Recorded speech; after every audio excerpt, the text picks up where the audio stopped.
The Miami Marlins and Kyle Stowers are far apart in contract negotiations. And yeah, I'm with the Marlins on this one.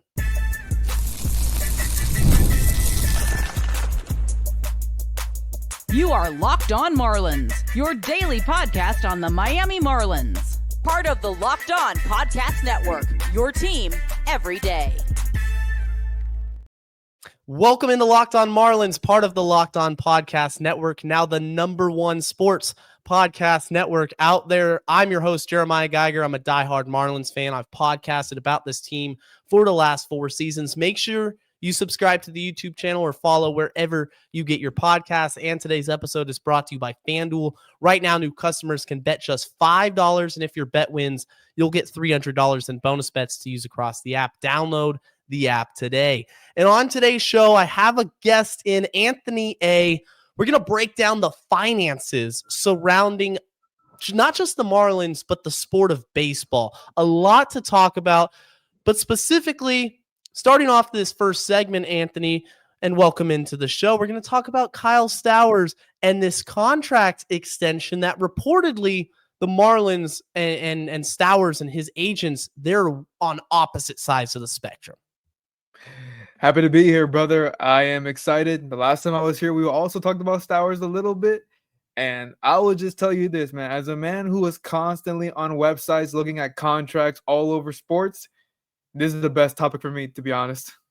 Yeah, really excited. I know we got the expert in the house. This is gonna be a fun conversation. So Kyle Stowers, obviously last season, 2025, broke out in a huge way, playing like an MVP candidate. And if you're the Marlins, if you're a Marlins fan, the first thing that comes to mind is, number one, this guy's really good. Number two, I don't want to see him end up getting traded. I want to see Stowers be a Marlin for life. Sandy Alcantara, a Marlin for life.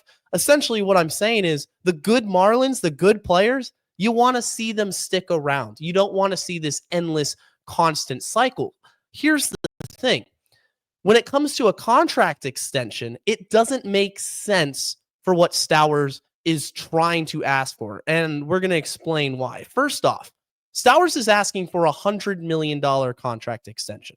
The Marlins are more around $50 million. Okay, so they're literally $50 million apart in contract negotiations. And Stowers is under team control through 2029.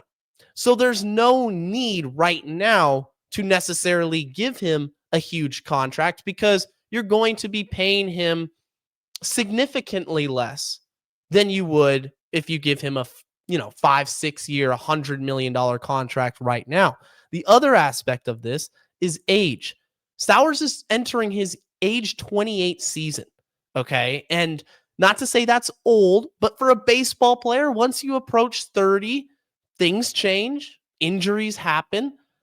He doesn't end arbitration, Anthony, until he'll be 32, 33 years old. So they have some time here. What's your initial thoughts when you saw those reports? I'll admit I was too Twitter happy when the report came out. I was like, extend him.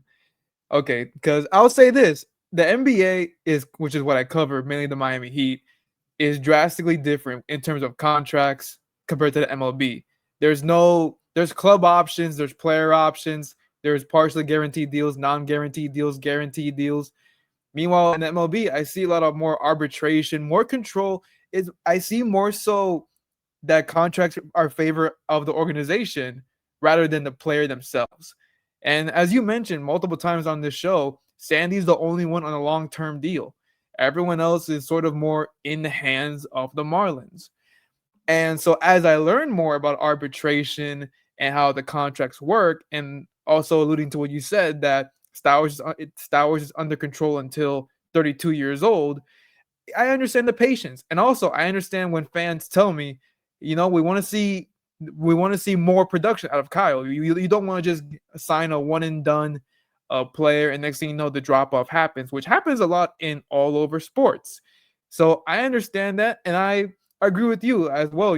Just like it's best to wait. And $100 million for one season, it is insane. Now looking at the bigger picture of it, Like that's it. I understand the ask. You're coming off a great season, especially from an organization standpoint, especially in how he delivered the Marlins, helping them win more games this season, a playoff push. Like he was a big factor. Grand slams. I mean, my goodness, I mean, I was in the building for some of these moments. So I understand it. You wanna cash in when your stocks are very high. But I get the Marlins standpoint. You want to see more production. And also, as you mentioned, there's no rush. You have this guy in your hands. So I agree with you. But I also I remember you mentioned this before. Like, you want to see commitment from the Marlins. You want to see them spend more. You want to see them really show, like, hey, we're looking to compete this year in the National League. So I understand. I am leaning more so now that I come back to reality and learn more about the contracts, how it goes in MLB.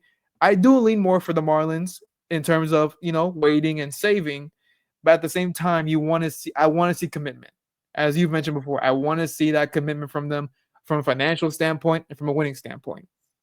And that's the fine line the Marlins organization and the fan base have to see, is that, look, you can commit financially, but also be smart about it. And Stowers entering arbitration 1. So again, 2026, he's in pre-arbitration. All right. So he's going to be making $820,000, which in the grand scheme of things is nothing. It's chump change compared to these giant contracts we see handed out. Of course, I mean, I'd still love to make it 820,000, but Me too. For Stowers, he's fine right now. For the team control, you have 26, you're good. 2027 is when he hits arbitration 1. Now, if Stowers plays at an MVP level, I guarantee you that contract is going to go drastically up into maybe $6, $7, $8 million, depending how well he does. And I say those numbers because the highest contract ever handed out for an arbitration 1 eligible player was back in 2020, and that was Cody Bellinger. And guess what Cody Bellinger did in 2019? He won the MVP. So the level to match Bellinger's production, to go out and win an MVP, arbitration 1, Stowers is going to make a lot of money. But it's also that level of production he would need in order to get $10, $11 million. Like I said, 11.5 is the record. So let's say conservatively $6 million, $7 million. I think Stowers just going to have a really, really good season, replicate the success he had last year. And even then, you could talk about extensions after next season when you have the track record of success for not just 1 year, not just 120 games, but now we're talking 2 seasons of, Stowers is the face of the franchise now. He's somebody that's going to be competing for all-stars, for MVPs. Then we can talk about buying out those arbitration years. But right now, $100 million contract at his age and the level of contracts, or the number of contracts that are handed out in that first arbitration year, the Marlins can absolutely be patient. No, absolutely. And I would say in the NBA, we've seen multiple, in every sport, we've seen players have a great season, and next thing you know, they don't pan out, but they get extended. So yeah, it is definitely smarter for the Marlins to really to slow down on the talks. But I do love the fact, and I even some fans agree with this, the fact that we're having this conversation, that they're talking about extending Kyle, even after just one great season. Like, the fact that we're having that conversation, it shows a great turning point within the organization with Peter Bendix and Bruce, the owner. It just shows that, okay, they're sort of backing it up, what they're saying, that they're willing to spend more money this offseason. So that's exciting as Marlins fans. Also, hypothetically, for Kyle Stowers to win MVP in a Marlins uniform, that would have to mean significant wins, significant production. Yeah. And if he delivers on that, then you lose all leverage. All leverage goes to him, his agent, and the money the money has spoken. So I agree with I agree with you really. Like right now is the best time to wait, see if he can produce similarly to how he did last season. And if he banks, then my goodness, right here's your contract.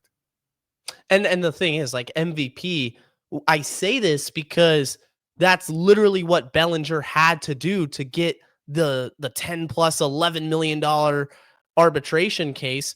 Even if Stowers plays at an all-star level, he's not going to approach 10 million. It's just not going to happen. There's a guy named Shohei Ohtani, by the way, that's probably going to win his 5th MVP in a row. So I don't think there's a path for anyone else besides Ohtani to win MVP unless he's hurt. That's a conversation, though, for a different time, because coming up next, we're going to look at the grand scheme of things, Anthony. We're going to talk about finances in baseball. There's a new CBA coming up, and there's some small market teams that are talking about spending more, and it has to do with this new CBA. That's coming up right after this. Guys, first, this episode is brought to you by FanDuel. The NBA is back, and there's no better place to get in on the action than with FanDuel. It's the official sports betting partner of the NBA. Even if you miss the start of the game or you want to ride the hot hand, FanDuel has live bets on everything from who will score next to fourth quarter comebacks, and you can even combine your live bets into a same-game parlay for a shot at a bigger payout. It keeps every game exciting, especially when your team's making that late push. And I know the Miami Heat have been on a real heater to start the year. They've been playing some good basketball. Tyler Hero is coming back into the equation. So for Heat fans, that is pretty cool. If you want to parlay some player props, you think the Heat are going to continue this hot stretch, go right over to FanDuel and you can play $5 when you sign up. If you win, new customers get $300 in bonus bets to use on whatever. So go over to FanDuel.com, sign up, play your game with FanDuel. It's the official sports betting partner of the NBA. Thank you for making Locked On Marlins your first listen of the day, and Locked On, the #1 podcast network out there. Anthony A. in the house. We're talking finances, the money. Show me the money, I think, is that scene from Jerry Maguire. Very good sports movie reference there. But finances, the CBA, we're entering the last deal or the last year of the current CBA contract. And it's a big one because the sport of baseball as we know it could change. And I want to start off by reminding people the differences between the 3 major sports, the NBA, the NFL, and the MLB when it comes to contracts.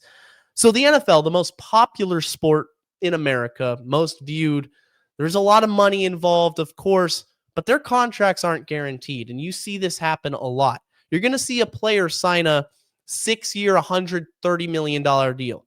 Well, only 80 of that's guaranteed. The rest, there's backloaded contracts. There's incentives.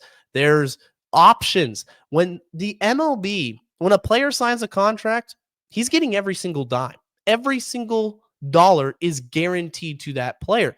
And the players love it. And I'm not saying it shouldn't be that way, but the dynamic is very different. Also, you have fully guaranteed contracts, but you also don't have a salary cap, which is something that Major League Baseball has never had. So players can literally make as much money as they can get on the open market, and teams can spend as much money as they want on the open market. So there's this dynamic going on in this narrative where the super teams, the rich teams, are going to continue to run baseball for the foreseeable future unless there's a salary cap or a salary floor. So let's start off, Anthony, by talking about this idea in the sport of baseball with the salary cap or floor. Well, in the NBA, they recently got their new CBA done deal, and honestly, it's kind of a disaster from a player perspective. Because, yeah, you have the salary floor, you have the luxury tax, you have the first apron and the second apron. The first apron is basically if you go over a certain amount of your payroll, then you are restricted from certain trades. You can't use your mid-level exception. You can't use a lot of things financially that could benefit you in the long run. If you're over the second apron for a number of years, let's say 3 years, you can get you get a lot of penalties, and you also could lose a future pick.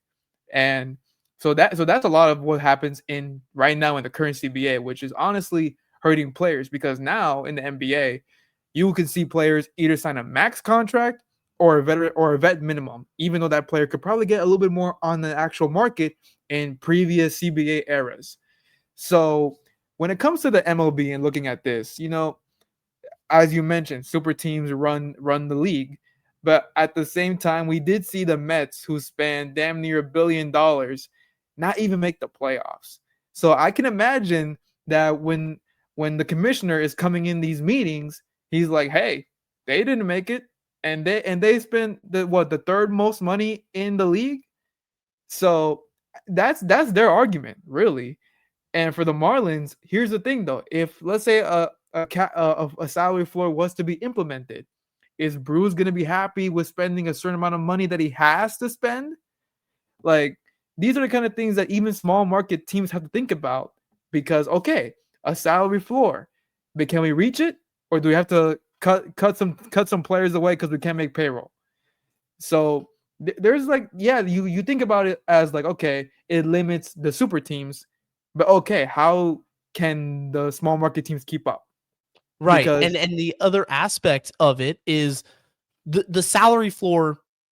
I think I support it more than a salary cap, because I know if a salary cap was in place and there's no salary floor, okay, Bruce Sherman is going to say, well, I'm still not required to spend a lot of money.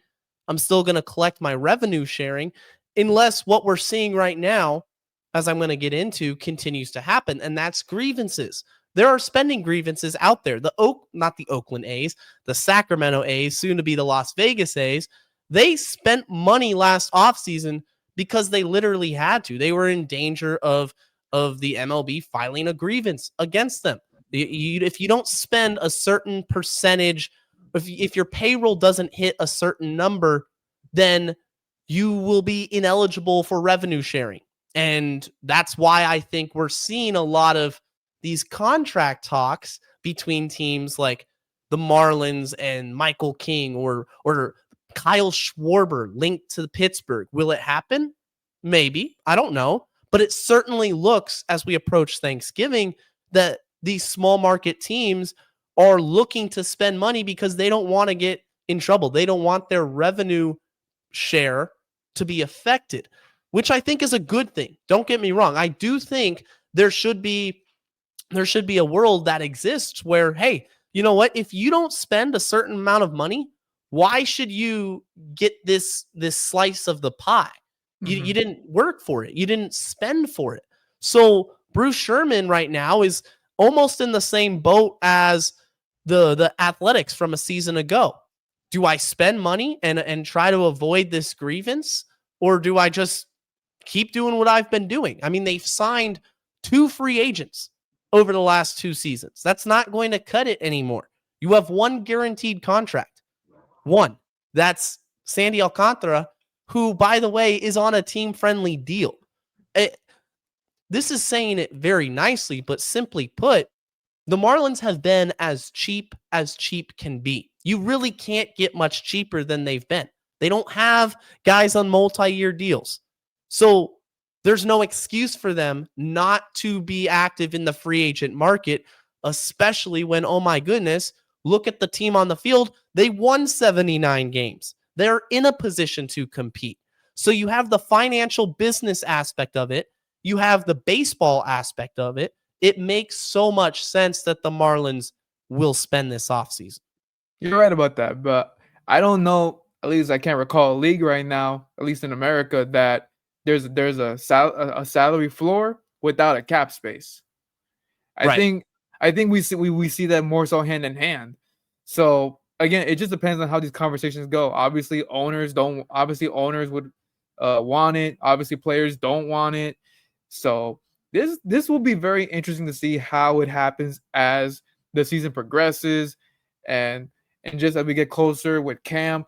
It's gonna be very interesting because these CBA, like we're seeing right now with the WNBA, their CBA talks. I mean, I haven't kept up with it as of recent. I remember at one point they were far apart, just because of the financial, of course, perspective of it. So this will be very interesting because again, the MLB has been without this for since its existence, really. So it's like, okay, how do you implement this drastic rule out of like not out of nowhere, but all of a sudden? It's gonna And be and it's just like it's so different. and like you said, the salary cap or the salary floor without a salary cap, it doesn't happen. And players hate the idea of a salary cap. I mean, last summer, Rob Manfred and Bryce Harper, one of the game's star players, got into it. And Harper's like, dude, Yeah. like he said some choice words, I'm pretty sure, to He said Mr. some Rob pretty Manfred. he said common words for a Philadelphia man. Yeah, some colorful language because look, the players they don't want their money to be cut like that, and I don't blame them. The rich get richer, the owners pocket more cash. I mean, these are multi-billionaires who would be making significantly more money if you don't have to pay.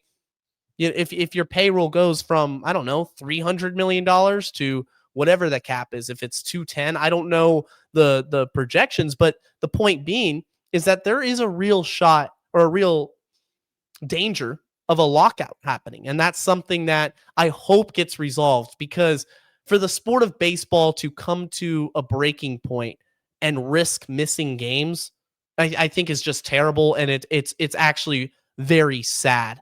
But coming up next, we're going to talk about the current state of the Marlins and some players that I think should be extended. We said Kyle Stowers, maybe it's not the time, certainly not at $100 million, maybe $50 million. We can go with that.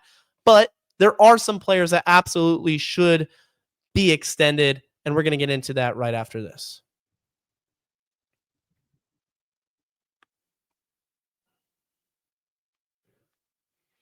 Shout out to all the everyday listeners out there who listen to the show Locked On Marlins every single day. Again, free and available wherever you get your podcast. Anthony A. joining the show. We're going to talk about some contract extensions that the Marlins should make. And the first player that comes to mind, it's a star pitcher. It's Yuri Perez, baby goat, one of the best young pitchers in the game. And I do think that the Miami Marlins front office should be in conversations with him, his family, his agency every single day. Try to get something locked up with Yuri because here's the thing. If you don't give Yuri a contract extension and he pitches to what I believe one day he will, his potential meets his potential, he's going to be a Cy Young pitcher that's going to command millions. We saw Yamamoto's contract, Yoshinobu Yamamoto. What was it? 250 million, 300 million. It was insane. An insane amount of money. Something the Marlins will never spend. At least I have a hard time envisioning. So first off, Anthony, I think Yuri, you got to start talking contract extensions with him. I agree with that. I was actually thinking about like looking back at the season, like Yuri, I wouldn't say he had a roller coaster of a season because I wouldn't say but he had some highs. He had a few lows, especially. I think it was him. Correct me if I'm wrong. Was it him in that Atlanta series late in the season that he got hit with like 3 homers or something?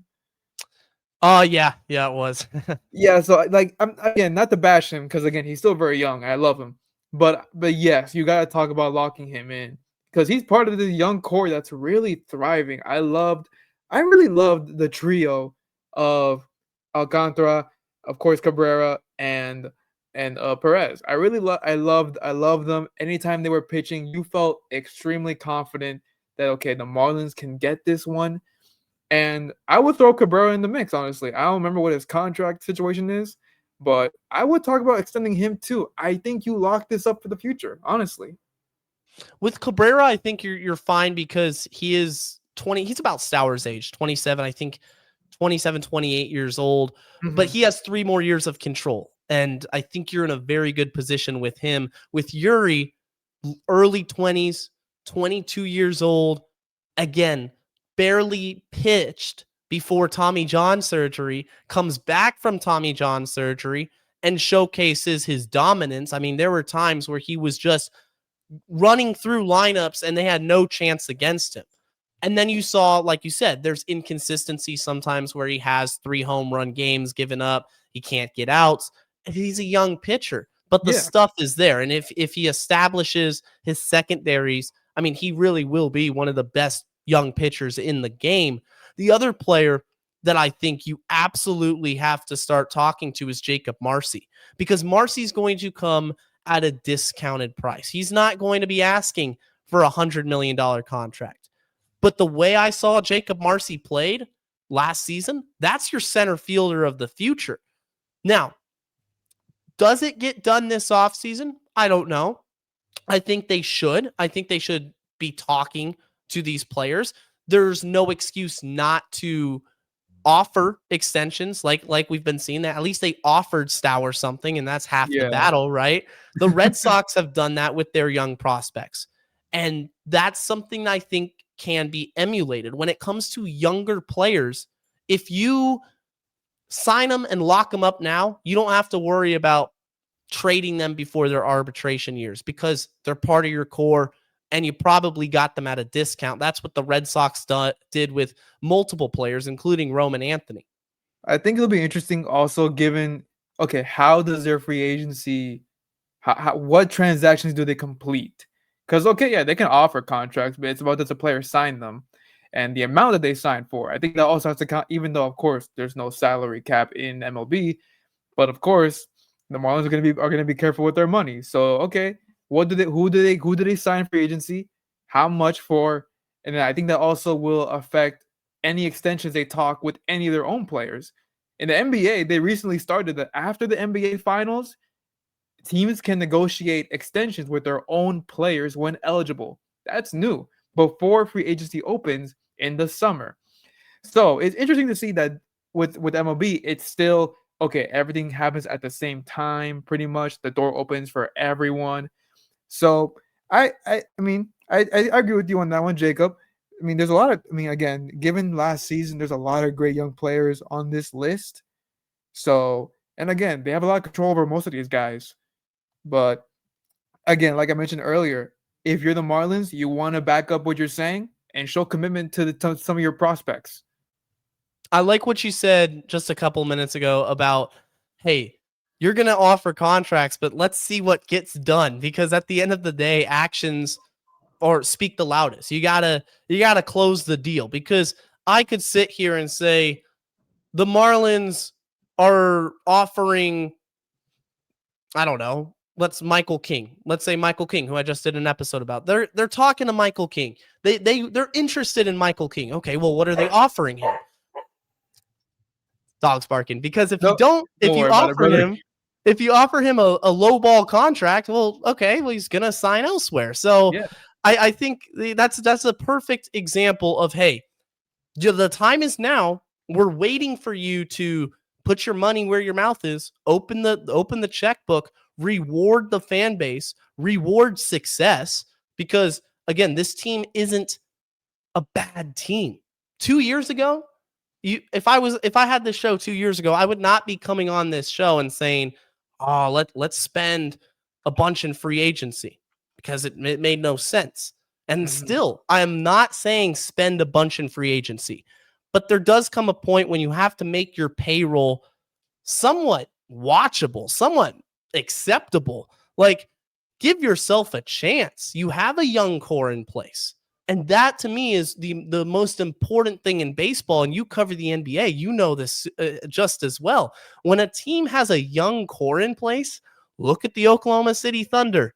Woo. Look what they do. They something special can happen. Homegrown talent. You can't beat it. And when you're a small market team like the Marlins, you supplement your needs. You don't have to address every need or every position by spending money. Don't be the LA Angels, but supplement your team, supplement that core, and you can go out and win 85, 90 games. You can make the playoffs, and when you make the dance, anything can happen. You're right. And here's the thing again with the CBA, especially in the NBA.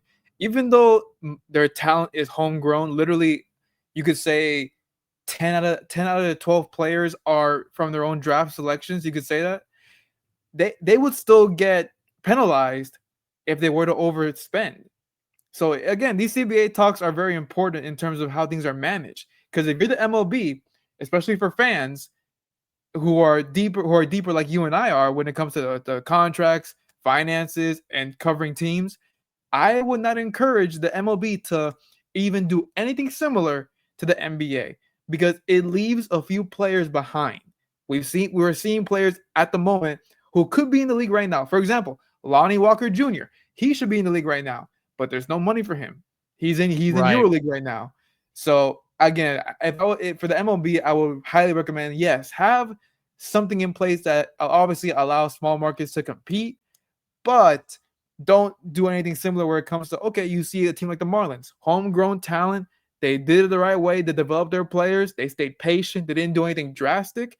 And then all of a sudden, they're going to get penalized because they spent all this money on their own players. Like, just try to do a different model is my saying. Anthony, man, it's been great having you on the show. I want to thank you for coming on. I got one more message. Absolutely. Roundtable. Please, let's start covering the Marlins, man. I have been on this campaign for the last couple of weeks. We got to get this team going. Come on now. Respectfully, there are a few teams on the page that are way of lesser in the tiers than the Marlins. Let's start. Come on, let's talk. You can contact me through Shandell Richardson. You know who he is. So come on now. Guys, thank you so much for making Locked On your first listen of the day. Locked On Marlins. Free and available. Hit that subscribe button. Share the podcast with your friends. For your second listen of the day, go check out the Locked On MLB channel. Soli's got you up to date over there all off season long. And until next time, stay safe, stay locked on, and you know the words. Let's go fish.